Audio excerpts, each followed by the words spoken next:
Hi friends, வணக்கம் and welcome to Kanna's kitchen Tamil. இன்றைக்கி பார்த்தீங்கன்னா கேஎஃப்சி ஸ்டைலில் கிறிஸ்பி சிக்கன் எப்படி செய்கிறேன்னு பார்க்கலாம்.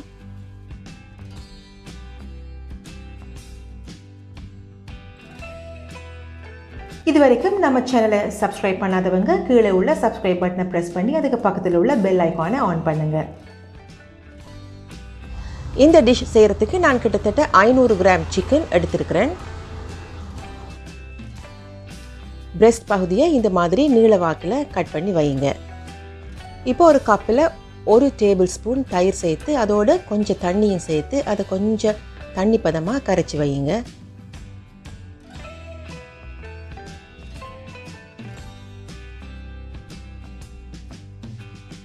கட்டிகளை நல்லா கரைச்சி விடுங்க.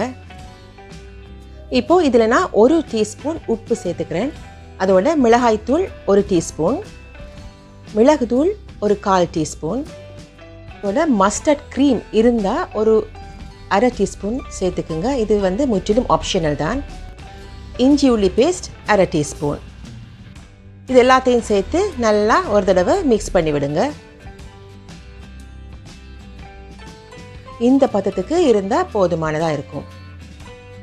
அதோட 1 டேபிள் ஸ்பூன் சோயா சாஸ் எல்லாத்தையும் சேர்த்து நல்லா மிக்ஸ் பண்ணுங்கள்.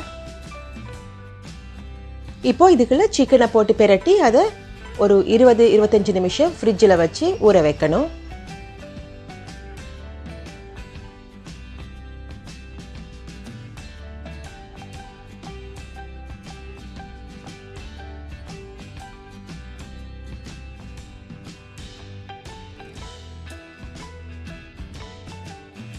இப்போது இன்னொரு டிஷ் எடுத்து அதில் 1 கப் மைதா மாவு, 1/2 கப் கார்ன்ஃப்ளவர்,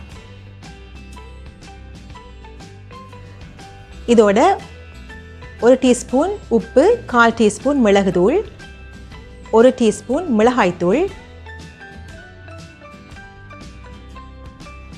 கார்லிக் பவுடர் இருந்தால் ஒரு 1/2 டீஸ்பூன் சேர்த்துக்கோங்க. இது ஆப்ஷனல் தான். உங்கள்கிட்ட இருந்தால் மட்டும் இந்த கார்லிக் பவுடரை சேர்த்துக்குங்க, இல்லைன்னா தேவையில்லை. இது எல்லாத்தையும் சேர்த்து நல்லா மிக்ஸ் பண்ணி வைங்க. இப்போது ஃப்ரிட்ஜில் இருந்து ஊற வச்சு அந்த சிக்கனை எடுத்து வச்சுருக்கிறேன். இதை ஒன்றா போட்டு இந்த மாவில் புரட்டி எடுத்து வைங்க.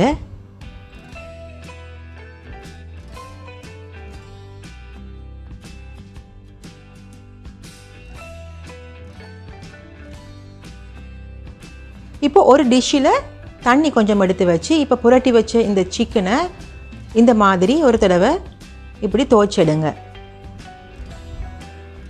தண்ணியில் துவைச்சி எடுத்துட்டு மறுபடியும் அதே மாவில் போட்டு புரட்டி எடுக்கணும்.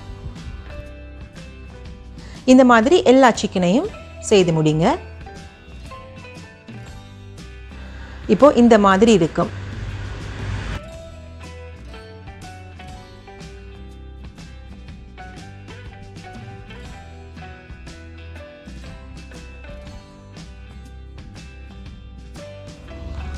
மாவில் புரட்டிட்டு தண்ணியில் துவைச்செடுத்து மறுபடியும் ஒரு தடவை இந்த மாவில் புரட்டி எடுத்து வையுங்க.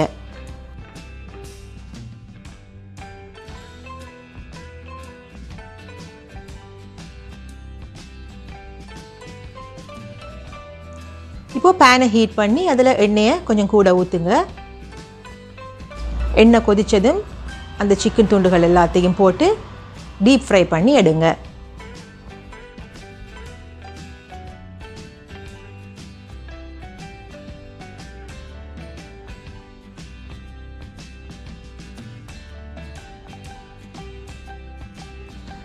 இப்போது சிக்கன் ஃப்ரை தயாராகிடுச்சு.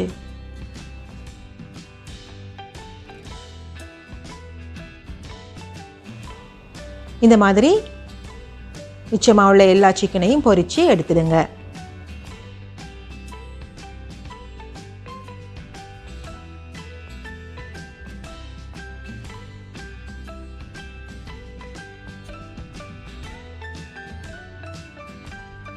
இதை நீங்கள் இந்த மாதிரி சும்மாவே ஸ்நாக்ஸ் மாதிரி சாப்பிடலாம்,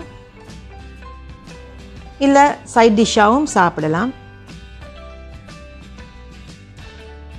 இல்லை இந்த மாதிரி ஒரு ரொட்டியில் வச்சு சுற்றியும் கொடுக்கலாம். முதல்ல இந்த ரொட்டிக்கு மேலே நான் சில்லி சாஸ் கொஞ்சம் பூசிக்கிறேன். இதுக்கு மேலே இந்த சிக்கன் துண்டுகளை வச்சு நீங்கள் விரும்பின மரக்கறிகளை வச்சு சுற்றி இதை கொடுத்தீங்கன்னா பசங்க நல்லா விரும்பி சாப்பிடுவாங்க. இந்த மாதிரி ரேப் செய்கிறதுக்கான ரொட்டி செய்கிற முறை வந்து நான் என்னோட இன்னொரு வீடியோவில் கொடுத்துருக்குறேன். அந்த வீடியோட லிங்க் வந்து நான் கீழே டிஸ்கிரிப்ஷன் பாக்ஸில் கொடுக்குறேன். அதை ஒரு தடவை பாருங்கள்.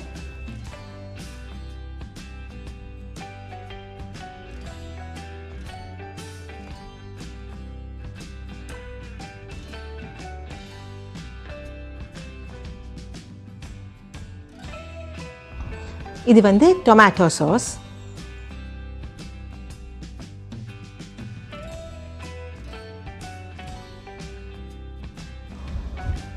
இது வந்து மஸ்டர்ட் க்ரீம். இது நீங்கள் விரும்பினா சேர்த்துக்கலாம், இல்லை இதை விட்டுறலாம்.